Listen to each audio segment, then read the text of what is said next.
Hello guys, the story of being की शुरुआत में हम फाइनली गिलदिल और जिग्वी को एक साथ देख लेते हैं। जहाँ पर जिग्वी इस बात से बहुत ज़्यादा खुश होता है कि गिलदिल फाइनली उसे बहुत सालों के बाद वो दोनों इंटीमेट होते हुए उसे नजर आए। जिसके बाद उसे फाइनली रियलाइज़ होता है कि वो बीइंग के घर है और अपने घर जाने की कोशिश करता है कि वहाँ पर लिविंग रूम में आते साथ ही वहाँ पर उसे एक मिरर दिखता है। वो मिरर में अपनी शक्ल देखता है जहाँ पर उसे बहुत ज़्यादा ग्लोइंग स्किन दिखती है। वहाँ पर वो बीइंग की चीज़ों को हाथ लगाता है तो बीइंग पीछे से आके कहता है कि आखिर तुम रैट हो या फॉक्स हो, पिछले बार तो तुम्हारी किस्मत चमक गई और हमेशा की तरह मेरे घर में घुसपैठ की तरह आना बंद करो। वहाँ पर अब जवाब में जिग्वी कहता है कि पर मेरी जो किस्मत है वो तुम्हारे जैसी थोड़ी है जो हमेशा मैं डेथ को टाल दूंगा, ऐसी तो मेरी किस्मत नहीं है। मैंने नोटिस तो नहीं किया पर आज तो मैं पास से देख रहा हूँ तो तुम्हारे फीचर्स जो है वो बहुत ज़्यादा डेलिकेट है। मैंने इसलिए नोटिस नहीं किया क्योंकि मैं हमेशा तुमसे नीचे रहता हूँ और तुम मेरे ऊपर रहते हो। जहाँ पर बीयूंग कहता है कि आखिर तुम करना क्या चाहते हो, क्या तुम भूल गए हमने कितने ब्यूटीफुल पल बिताए हैं, क्या तुम फिर से उन्हें याद करना चाहते हो। अब ये वो थोड़ा सार्केस्टिक वे में बोलता है। जहाँ जिग्वी ने जो उसे बिट्रे किया था उसके बारे में भी वो उसे याद दिलाते हुए कहता है कि वैसे तुम्हें पता है तुम भी कुछ कम नहीं हो, पर तुम पता है तुम सबसे सुंदर तब लगते हो जब तुम ज़मीन पर पड़े रहते हो मेरे नीचे और रो रहे होते हो। अब वहाँ पर कॉम्बो आ जाता है और इतने इंटीमेट सीन देखे थोड़ा छुप जाता है।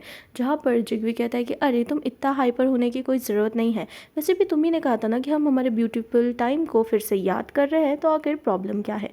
जिसके बाद वो वहाँ से निकलने की कोशिश करता है पर बीयूंग को एक नेक पर किस देकर वहाँ पर खम्बो को नोटिस करके निकल जाता है। जहाँ पर बीयूंग को अब चिढ़ हो जाती है तो दूसरी तरफ गिल्दल सुबह उठते साथ ही उसे भरोसा नहीं होता है कि उसने क्या बड़ा पाप कर लिया है। जहाँ पर उसी टाइम पर खम्बो की एंट्री हो जाती है जहाँ पर वो गिल्दल को बताता है कि बाहर जो सीन था यहाँ पर मैंने डॉक्टर जिग्वी को देखा, आखिर ये सब हो क्या रहा है। जहाँ पर गिल्दल से बताता है कि शायद कल वो बहुत ज़्यादा ड्रंक था तो इसीलिए उसके थ्रू ही वो यहाँ आया। जहाँ पर उसे सबसे बड़ा झटका तो इस बात का लगता है कि खॉम्बोक कहता है कि मैंने ये सब होते हुए खुद देखा है। जहाँ पर अब उसे भरोसा नहीं होता है और वहाँ पर खॉम्बोक पूछने लग जाता है कि आखिर बीयूंग और जिग्वी का तो रिलेशनशिप अच्छा नहीं है ना, क्या सही में ऐसा कुछ हुआ है। तो जल्दी से गिल्दल उसका मुंह दबाकर कहता है कि नहीं नहीं, तुम बीयूंग को इस बारे में कुछ भी नहीं बता सकते, ठीक है। क्या क्या सही में सोए थे वो दोनों, जो भी है, पर ये तो बात तुम बिल्कुल भी नहीं बताओगे। अगर उसे पता चला ना तो देख लेना हमारी खैर नहीं। और ये बात हमने कभी डिस्कस नहीं की, तुमने कुछ नहीं देखा, समझे ना तुम मेरी बात खोम्बोक। जहाँ पर खोम्बोक कहता है कि हाँ हाँ मैं समझ गया। जहाँ पर गिल्दल को भरोसा नहीं होता है कि क्या सही में सो गए थे साथ में, तो वहाँ पर खोम्बोक को ऐसा लगता है कि बीयूंग और जिग्वी साथ में सोए हैं जबकि गिल्दल उसकी खुद की बात कर रहा था। दूसरी तरफ अभी भी बीयूंग अपने सामान को हाथ लगाता है। हाँ, उसे जिग्वी की स्मेल आ रही रहती है और उससे नफरत होती है। दूसरी तरफ खम्बोक यहाँ से सब बीयूंग को देखता है और उसे सारी बातें याद आ जाती है। जहाँ पर बीयूंग को ऐसा लगता है कि शायद मैं बहुत ज़्यादा सुंदर हूँ, इसके वजह से खम्बोक अपनी नज़रें हटा नहीं पा रहा है। पर खम्बोक के दिमाग में तो अभी भी यही सवाल चल रहा है कि क्या ये दोनों सही में सोए थे, आखिर ये सब हुआ क्या, एक रात में ऐसा क्या बदल गया, ये तो जानी दुश्मन थे ना। वहाँ पर अब बीयूंग आकर कहता है कि तुम्हें ऐसे छुप छुप के देखने की ज़रूरत नहीं है, तुम अच्छे से देख सकते हो क्योंकि तुम्हारे स्टैंडर्ड्स हाई है। जहाँ पर वो कहता है कि नहीं नहीं, ऐसी कोई बात नहीं है और चलो हम साथ में ब्रेकफास्ट करते हैं। ऐसा बोलते साथ खॉम्बुक को थोड़ा अजीब लगता है। वो कहता है कि ऐसा थोड़ा ना अजीब लग रहा है, मतलब कल हमने साथ में ड्रिंक किया, आज हम ब्रेकफास्ट कर रहे हैं, कंप्लीट डेट के जैसे। बेयोंग कहता है कि क्या तुम्हें मेरे साथ ब्रेकफास्ट नहीं करना है। खॉम्बुक मना कर देता है तो बेयोंग कहता है कि हाँ, मेरे पोर्शन में ना थोड़ा ज़्यादा डाल देना क्योंकि किसी ने तो कल मेरी बहुत ज़्यादा कसरत करवाई है। अब इसका भी डबल मीनिंग खॉम्बुक अपने दिमाग में सोच लेता है। वहाँ पर एक गिल्दल आ जाता है क्योंकि बेयोंग ने देखा है कि वो पहली बार बहुत ज़्यादा लेट हुआ है। गिल्दल बहुत ज़्यादा उदास नज़र आता है, जैसे वो कहीं ख्यालों में खोया है। जहाँ पर वो कहता है कि कुछ नहीं जिग्वी, बस मुझे कहीं पे छपड़ा मिला तो शायद मैंने उसे ला लिया था, मैं बहुत ज़्यादा पी के था तो मुझे कुछ अंदाज़ा नहीं है। वहाँ पर ये बात आते साथ ही बेयोंग कहता है कि हाँ पर वो बिल्कुल नहीं बदला और वैसे भी मैं अकेले उसे छोड़ तो नहीं सकता था, अब घर में आया है ऐसी हालत में। पर तुम एक बात का याद रखना कि इस जैसे खॉम्बुक जैसे लोगों से उसे दूर रखना। खॉम्बुक पूछता है कि मेरे जैसे क्यों, तो बेयोंग कहता है क्योंकि तुम्हारे जैसे उसके टाइप होता है, उसे तुम्हारे जैसे लोग बहुत ज़्यादा पसंद है, कि तुम बहुत ज़्यादा डेलिकेट हो और उन लोगों की लिस्ट में आते हो जो ब्यूटी को देखकर उनके प्यार में पड़ जाते हैं और सब कुछ गंवा देते हैं। जहाँ पर सब लोग अब डिशेस ट्राई करते हैं तो जल्दी से बेयोंग कहता है कि क्या तुम मतलब सही में ध्यान लगा के खाना बना रहे थे, तुमने बहुत ज़्यादा मीठा खाना बना दिया है। जहाँ पर उन लोगों से गले से उतरता नहीं है तो गिल्दल जल्दी से एक सिप में ही सब खाना ख़त्म करके वहाँ से चला जाता है। बेयोंग कहता है कि आखिर इसे हो क्या गया, ये ऐसे क्यों एक्ट कर रहा है। तो दूसरी तरफ हम देखते हैं कि कॉम्बुक अपने काम की जगह पर जाता है और उसे भरोसा नहीं होता है कि बीयूंग और जिगवी साथ में उन्होंने नाइट स्पेंड किया, सो गए। जहाँ पर वो बहुत ज़्यादा परेशान दिखाई देता है, तो वो उसके ओनर से बात करता है कि क्या ऐसा हो सकता है कि मतलब वो लोग एक दूसरे को बहुत ज़्यादा हेट कर रहे हो, ठीक है, उनका पास्ट रिलेशनशिप है, बट स्टिल वो लोग किस करते हैं और सोते हैं। अब में कैफ़े के ओनर बोलती है कि इसे फिजिकल अटैचमेंट कहते हैं। अब रिलेशनशिप ख़त्म हो गया, तब भी उन्हें एक दूसरे की आदत लग गई है, जिसकी वजह से उनका रिलेशनशिप जो बचा है वो बहुत ज़्यादा बिगड़ जाता है। पर अगर तुम इस बात से क्यों डिस्ट्रैक्टेड हो, तो कॉम्बुक बताता है कि मैं बहुत ज़्यादा वरीड हूँ। हाँ, ओनर उसे वार्न करती है कि उसके ऑडिशन पे उसे ज़्यादा फोकस करना चाहिए। दूसरी तरफ सैमसन एक लाइव देख रही होती है, जहाँ उस लाइव स्ट्रीमर को बहुत सारा सजेशन आता है और एक लड़की अपनी कहानी सुनाती है कि मैं उससे प्यार नहीं करती, बट वो रिलेशनशिप अब हमारा खतरे में है क्योंकि हम लोग साथ में किस वगैरह तो ये नॉर्मल की तरह करते हैं जब हमारा ब्रेकअप हो चुका है। वहाँ पर वो लाइव स्ट्रीमर बताती है कि ऐसी जो सिचुएशन होती है ना, वो बहुत ज़्यादा गंदे से ख़त्म होती है। वहाँ पर ही जिगवी आकर उसका फ़ोन खींच लेता है और कहता है कि तुम्हें ये सब फालतू देखने की ज़रूरत नहीं है। सैमसन हार्मोनी, तुम बहुत ज़्यादा एजेड हो, पर तुम्हारा मेंटल एज जो है वो अभी भी एक बेबी की तरह है।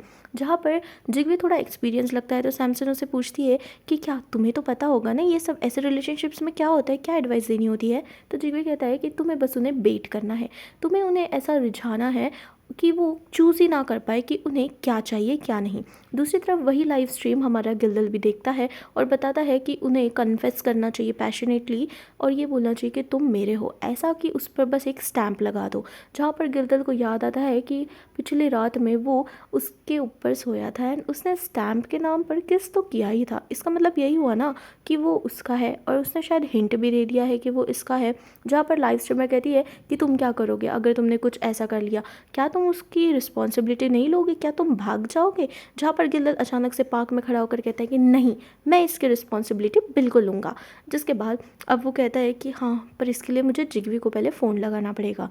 इसके बाद कंटिन्यूसली जिगवी का फ़ोन बजता रहता है, गिल्दल उसे कॉल करता है। जहाँ पर जब जिगवी का ध्यान जाता है वो उसके कॉल को इग्नोर कर देता है क्योंकि वो उसकी ट्रिक बराबर आजमा रहा है कि उसे रिझाओ इतना ज़्यादा कि वो बहुत ज़्यादा फ्रस्ट्रेट हो जाए, पर तुम्हें जवाब नहीं देना है।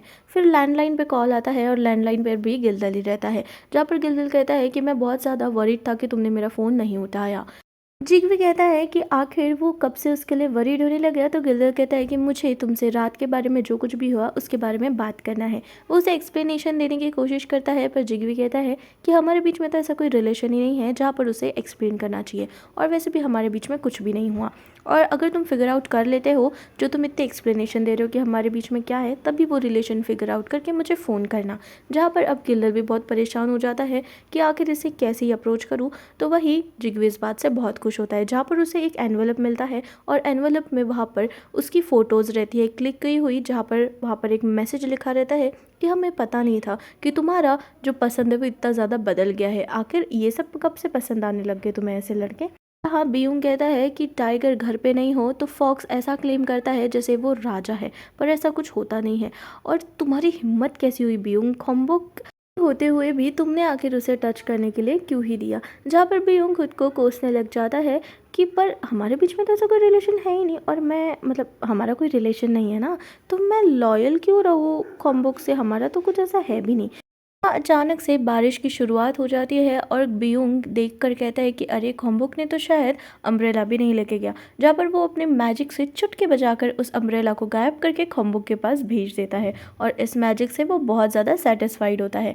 जहाँ पर काम के सिलसिले में अब खम्बुक अपना पूरा काम करके घर जाने की बात करता है, तो उसकी ओनर निकल जाती है ये कहकर कि मैं जा रही हूँ, अपना एप्रॉन बराबर से रख लेना। जहाँ पर खम्बुक कहता है कि यार, मैंने तो अम्ब्रेला भी नहीं लाया, बाहर तो बहुत तेज़ बारिश हो रही है, आखिर मैं घर कैसे जाऊँगा। जहाँ पर वो बैग उठाता है तो उसे अम्ब्रेला दिखती है, वो कहता है कि क्या ये आखिर यहाँ क्या कर रहा है, मैंने तो इसे नहीं लाया। अचानक से उसके जो कैफ़े है जहाँ पर वो काम करता है वहाँ की लाइट चली जाती है और वो बहुत ज़्यादा डर जाता है क्योंकि उसके पीछे ही एक घोस्ट खड़ी रहती है। जहाँ पर वो बीयूंग को याद करता है और देखते साथ ही बीयूंग उस गेम से गायब हो जाता है और उस रूम से भी। जहाँ पर दूसरी तरफ खम्बुक बहुत ज़्यादा बीयूंग को याद करता है क्योंकि उसका एम्यूलेट उसके पास रहता है। जहाँ पर अचानक से उसके सामने जैसे वो आंखें खोलता है, ऊपर से लटक रही होती है एक घोस्ट, जहाँ वो घोस्ट कहती है कि फाइनली तुम मुझे मिल ही गए और वैसे भी आ चुका है। जहाँ पर वो उस लॉकेट को देखती है और वहाँ पर हंस के वो वहाँ से गायब हो जाती है कि वो आ गया करके। जहाँ पर बीयूंग जल्दी से आकर उसे बचाकर घर वापस ले जाता है, जहाँ पर घर में आने के बाद खॉम्बॉक बहुत ज़्यादा डरा होता है। तो बीइंग उससे माफ़ी मांगता है कि मुझे पता है, मुझे नहीं पता था कि घोस्ट अचानक से अभी भी तुम्हें दिखेंगे, और वैसे भी वो क्रेज़ी घोस्ट आखिर उनकी हिम्मत कैसी हुई कि तुम्हें वापस से दिखे। जहाँ पर वो उससे माफ़ी मांगता है, पर खॉम्बॉक कहता है कि नहीं, तुम्हें माफ़ी मांगने की ज़रूरत नहीं है, तुमने तो मेरी पूरी मदद की, और वैसे भी तुम मुझे बचाने के लिए भी तो आ गए, तो इसमें तुम्हारी गलती नहीं है। पर मुझे एक बात नहीं समझ रहा कि आखिर अब वो घोस्ट मेरे पीछे क्यों पड़े हैं। तुमने तो कहा था ना कि वो घोस्ट मुझे वापस से अप्रोच नहीं करेंगे, तो आखिर ऐसा कैसे ही हो गया। अब ये बहुत ज़्यादा मैस हो चुका है, जहाँ पर बीहुंग जल्दी से उसकी नर्व्स को स्मेल करने लग जाता है, और वो कहता है कि ये सब तुम्हारे नर्व सिस्टम्स के वजह से हुआ है, क्योंकि तुम्हारी जो लाइफ है वो अभी दब चुकी है, और ये पास ना एसेंस होता है, और तुम्हारा एसेंस अभी मुझे दिख नहीं रहा है, और उस एसेंस को वापस लाऊंगा तभी मैं तुम्हारी पल्स जो है वो देख पाऊंगा।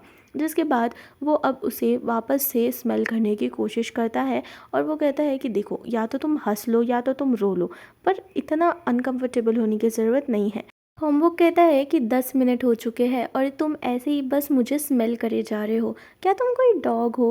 क्योंकि तुम्हारी हरकतें मुझे वैसी ही लग रही है। जहाँ पर बीइंग उसे डांट कर कहता है कि अपनी मुंह बंद रखो और मुझे चेक करने दो। जहाँ पर वो फिर से उसके पल्स जो है वो स्मेल करने की कोशिश करता है, तो वहाँ पर कॉम्बुक बोलता है कि क्या मैं बहुत अच्छा स्मेल करता हूँ क्या, ऐसे फ्रेशली चिकन जैसा या ऐसा कुछ। पर बीइंग फिर से उसे कहता है कि क्या तुम नर्वस हो रहे हो जब मैं तुम्हें ऐसे स्मेल कर रहा हूँ, क्योंकि कॉम्बो के बॉडी लैंग्वेज से और उसकी ब्रीदिंग से उसे पता चल रहा है कि वो बहुत ज़्यादा नर्वस है, क्योंकि बीइंग उसको बहुत अजीब तरीके से स्मेल कर रहा होता है। और वहाँ पर कॉम्बो कहते हैं कि नहीं, आखिर मैं तुमसे क्यों ही नर्वस होऊंगा, क्योंकि देखो वैसे भी ना मैं एक ब्यूटी पेजेंट में रह चुका हूँ, ठीक है, तो मैं तुमसे कुछ नर्वस वर्वस नहीं होता। जहाँ पर देख कर बीइंग बहुत ज़्यादा स्माइल करने लग जाता है और ब्लश भी आ जाता है, क्योंकि खॉम्बोक उसके इतने नज़दीक होता है कि खॉम्बोक भी ब्लश करने लग जाता है। तो दोस्तों, ये एपिसोड यहीं पर ख़त्म हो जाता है। आपको ये एपिसोड कैसा लगा मुझे कमेंट सेक्शन में बताना भूलना मत। मुझे तो ये कहानी सीरियसली थोड़ी इंटरेस्टिंग लग रही है, बिकॉज़ ऐसा जॉनरा का मैंने इसके पहले कभी किया नहीं है, और आई रियली लाइक जैसे super powers and super natural चीज़ें मुझे बहुत ज़्यादा पसंद है। तो अगर आपके पास ऐसी कोई भी BL सीरीज़ आप देखना चाहते हो तो प्लीज़ मुझे कमेंट सेक्शन में ज़रूर बताना। और अगर आप नए होगे चैनल को तो सब्सक्राइब करना भूलना मत। मिलती हूँ मैं नेक्स्ट वीडियो में, तब तक के लिए टेक केयर, बाय बाय।